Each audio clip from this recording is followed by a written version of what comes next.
with the Jets offense being historically bad through the first 9 games of the season, what are we to think? Is this Zach Wilson's fault? Is this injuries' fault? Who does the blame fall on?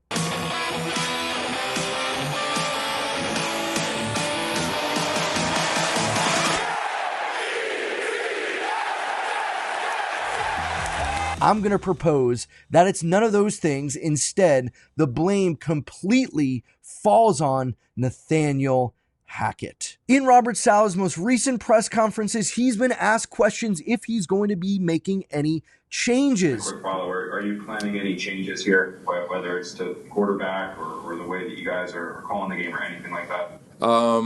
No, we're talking. There's nothing with the quarterback, nothing with the play caller. We are going to, we're just looking at things with regards to schematically, the things that we can do differently. How much of this falls on Hackett, Robert? It's collective for all of us, Kaz. Like I've said, coaches, players, we're all teammates. We're all in this together.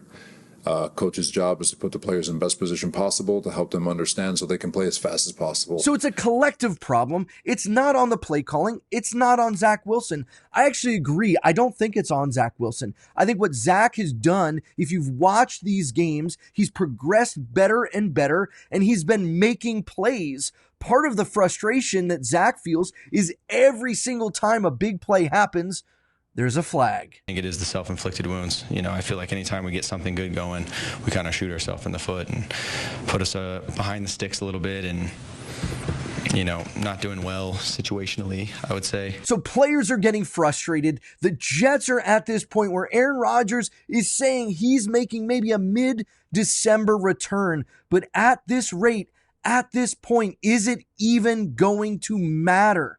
Not unless big changes happen. Not unless the Jets change this week. This week is the most important game of the season. And unfortunately, Robert Saleh and Joe Douglas are not going to make the change that needs to happen. Nathaniel Hackett has to go. Don't believe me? Let's take a look at the stats. And I don't just mean the stats from the Jets this season. Let's take a look back at last season. If you remember, Nathaniel Hackett was hired to be the head coach of the Denver Broncos. He was hired after being the offensive coordinator working with Aaron Rodgers in Green Bay. And since the time that Nathaniel Hackett has run an offense, specifically called the plays for an offense without Aaron Rodgers, his offense has maybe been the worst ever in NFL history. Okay, Editor Jeremy here just wanted to chime in and just mention that maybe they're not on pace to be as bad as the 1977 Tampa Bay Buccaneers, but needless to say, even on this list here, they have the fewest offensive touchdowns. If you took away the safeties, if you take away the defense, and if you take away all of the other things that have tried to help this offense even work and it still can't, I still think you could say that this is historically one of, probably not the worst, but at least one of the worst offenses of all time. Last season, through week 11, Nathaniel Hackett was calling plays for the Denver Broncos, just like he's been calling plays for the New York Jets through 9 games this season. And in those 20 collective games, here are the statistics for the offenses led, run, and schemed by Nathaniel Hackett without Aaron Rodgers. His offense has put up 5,812 yards, has gotten 306 first downs, has only gotten 22 touchdowns, and its third down conversion rate sits at 25%. That can't be right. 25%? I got to recalculate. It can't be that bad. It can't be. Sorry. No, not 25%, 26%. Okay, to give you some perspective of how bad that is, let's look at the team statistics just from 2022. In terms of yards, in 17 games, so 2 less games, an entire season, there was only 2 teams who had under 290 yards per game. Right now, Nathaniel Hackett play-called teams only get 290 total yards of offense per game. That would have been third to last season, but it gets even worse when we look at the first downs. Only 9 teams had less first downs in all of 2022. That's with 2 less games. In touchdowns, 0.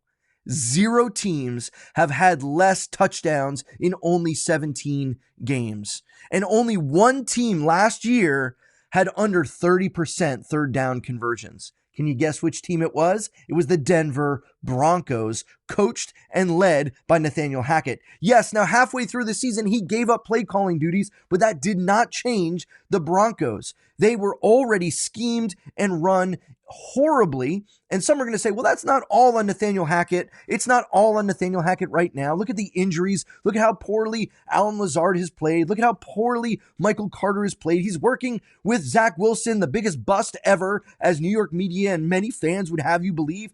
But just look at the plays that Zach Wilson was making this past week. No look passes, scrambling out of the pocket. He was doing everything possible, making good plays. Yes, did he throw an interception? He did. What has happened? Let's just even step back. Breece Hall is the second leading receiver on this team. Do you know how many snaps, how many receptions, how many even targets Breece Hall has gotten on third down? Almost none, because Michael Carter is playing 25% of the snaps. 25% of the snaps were going to Michael Carter.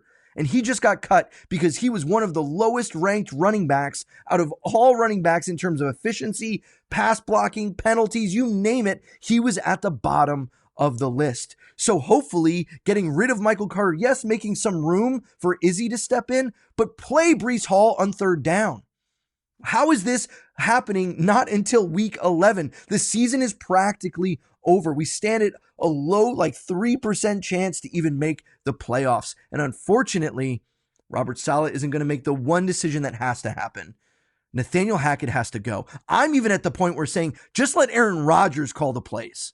Let him call the plays and let's see what happens. Because clearly Nathaniel Hackett has no clue what he's doing. Without Aaron Rodgers under center, without Aaron Rodgers diagnosing and changing the play at the line, Nathaniel Hackett is historically maybe the worst play caller in the history of the NFL.